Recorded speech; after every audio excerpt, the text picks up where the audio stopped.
സാമ്പത്തിക തർക്കത്തെ തുടർന്ന് കോഴിക്കോട് യുവാവിനെ തട്ടിക്കൊണ്ടുപോയി. വയനാട് പടിഞ്ഞാറത്തറ സ്വദേശി റഹീസിനെ മണിക്കൂറുകൾക്കകം പോലീസ് കണ്ടെത്തി. യുവതിയിൽ നിന്ന് റഹീസ് പണം തട്ടിയെന്നാണ് പ്രതികളുടെ മൊഴി.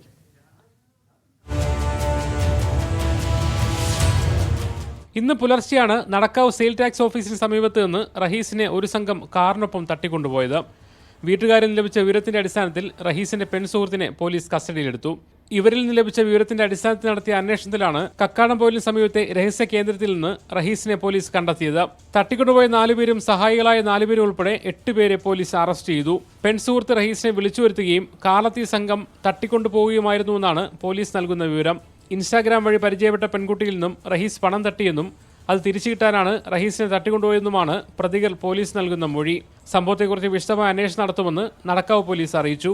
മീഡിയ 1 കോഴിക്കോട്.